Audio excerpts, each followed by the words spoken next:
Welcome to the solution of task. If you have already completed the task, that's great. If not, we will discuss the solution here. Let's start. So task was that we have to print a table by asking user the number. So for that, I will first of all ask a user for a number. We know that we use input command here. Then I will write here enter number, and whatever number user enters, we will store it in a variable. Let's say number. It's a number variable. So I will create a for loop. As we know, we want 10 entries from 1 to 10. For value in, we can use range function in this. So we want to start from 1, so I will give lower limit of 1, and we want to end on 10. So as we know, we have to give one incremented digit here, so it will be 11 here. So range will give us a list from 1 to 10. Now we will multiply this number. As we know, in value we will get the list elements. So first there will be the first element, then so on. So I will just make another variable. I will name it multiply,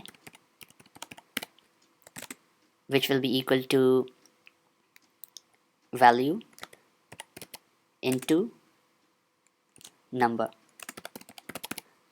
So what we are doing here is we are multiplying number which user entered, that is the table number, with the value each time. So it will give us the solution. As we know, number here returned by the user is a string.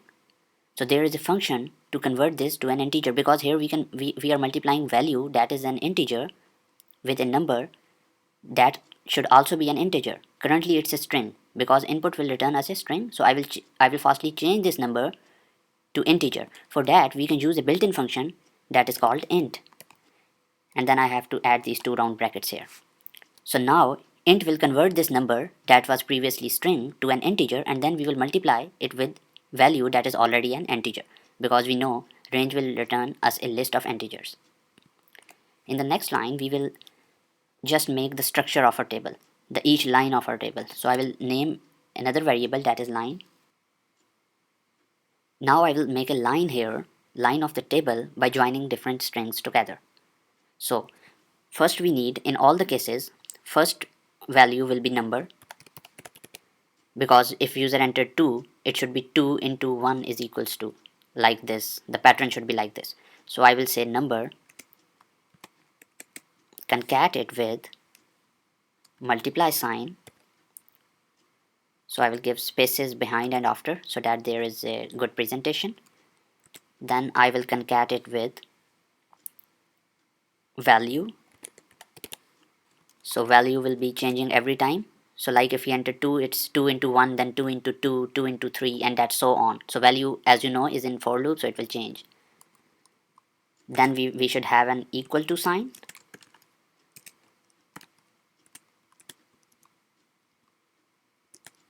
Then I will concat it with the solution.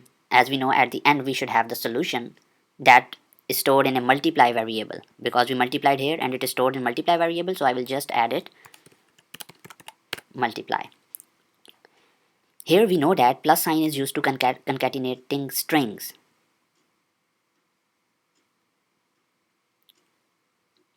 Here we know that plus sign is used to concat strings. But in this line we have few numbers. Like number is a integer and it's not a string. Multiply is also an integer and it's not a string. Value is also an integer. It's not a string. So by using plus sign we can only concat strings. So I have to convert these integers into string. So we can again use a built-in function str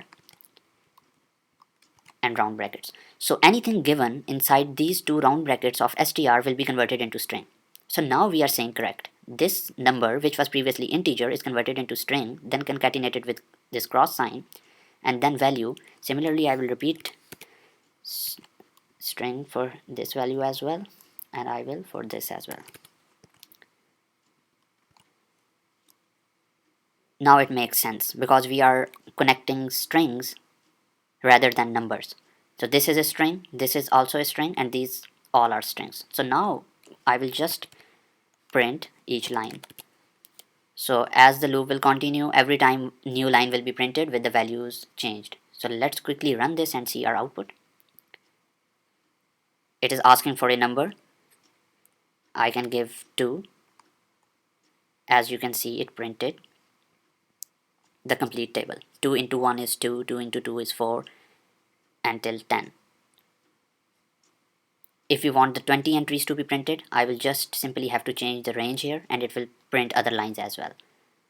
I will just add a colon sign here to just improve the quality. So now I will try giving it another number.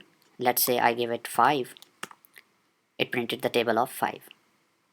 If I want 20 entries rather than 10, so I will just change it to the range limit to 21. So now the range limit is starting from 1 and ending at 20. So let's see. Enter number. You can give any number. Suppose I give 10. So as you can see, it printed 20 entries. So this thing is simpler with for loop. As you can see, we can do a lot more tasks using loops rather than writing simple code lines. So this is the benefit of for loops. You can find other benefits as well because this is a very useful component and it is used in many languages. So that's all for this session. Let's move to next session.